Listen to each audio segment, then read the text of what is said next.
about all things Zen. So today I really just wanted to go over my top 3 favorite herbalist books that really helped me out a lot, especially when I was in school.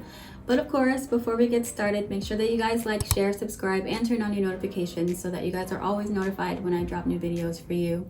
So my third favorite herbalist book that really helped me a lot is this book right here, the National Geographic Guide to Medicinal Herbs, and this book is by Andrew Weil. I believe that's how you say it, Andrew Weil.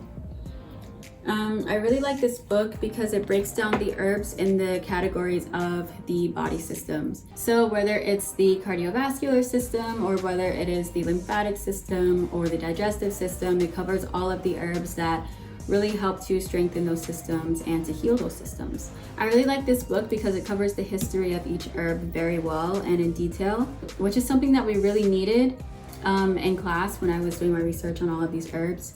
So not only does it cover the history part really well, but it also talks about the cautions of each herb if they do have any. So for example, if a client came to you for a certain combination of herbs, there are some herbs that can be a little bit conflicting with high blood pressure, especially if they're on medication for it as well. So that kind of stuff is very helpful, especially in an herb book. So that's the main reason I really like this book. Number 2.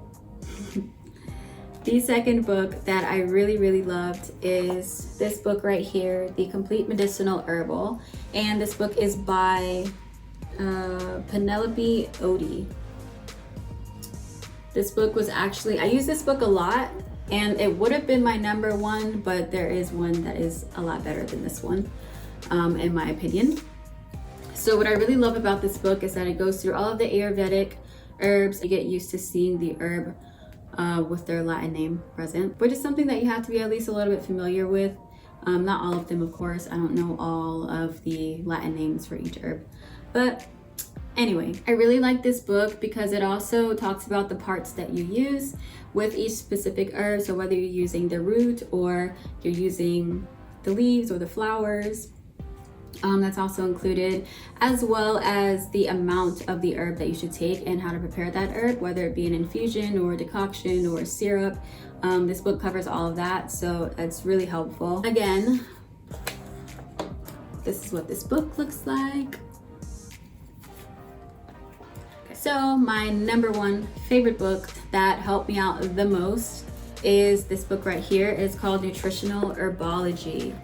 This gigantic book right here. And this book is by Mark Peterson. This book really breaks down the nutritional profile of each herb, which is extremely helpful. So there's actually a whole chart for each herb.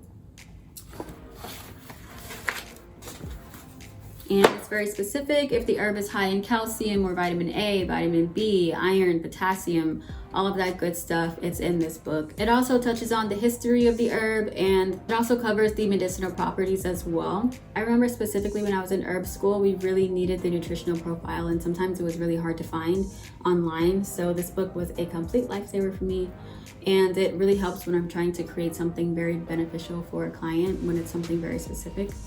Yeah, those are my favorite top 3 herbalist books that have really helped me out a lot. So I know that they will help you guys out too if you guys decide to purchase some of these books. And again, I do have a lot more herbalist books, so I'll drop the names of a few down in the description box below if you guys were interested in buying them or just looking at them to see what they have to offer. And before I go today, I just wanted to let you guys know that I did redo my Etsy shop, and I have of course, my Peaceful Period tea, which I talked about in my last video. And I also have my Sleepy Time tea, which I actually redid the entire recipe for it so that it was more sweet. So this one is more lavender based, but it still contains a lot of the sedative, nervine, amazing herbs. And I actually had to try out about 2 different recipes, and this is the one that I like the most. And it's the one that I really felt that soothes you to sleep rather than the other one that I had. It was more like a punch in the face because it really had a lot of valerian and hops and just very pungent herbs that will knock you out, you guys.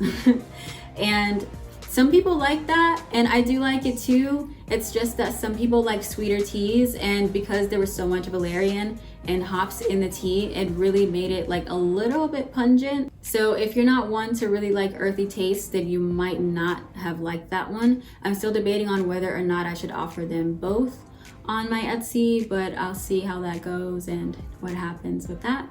So for my women's tonic tea, it really helps to tone and strengthen the uterus, and it's really good for hormone balancing. And for all those women out there with a heavier flow, it helps to lighten that flow a little bit for you as well. And it helps to regulate irregular flows for those women who experience that as well. So that tea is there for you too, as well as my lip balm. So those 4 items are in my shop right now, and I will have the link to my shop below in the description box as well. And I'm still open and accepting Reiki clients Monday through Friday. So my scheduler, it will be in the description box as well.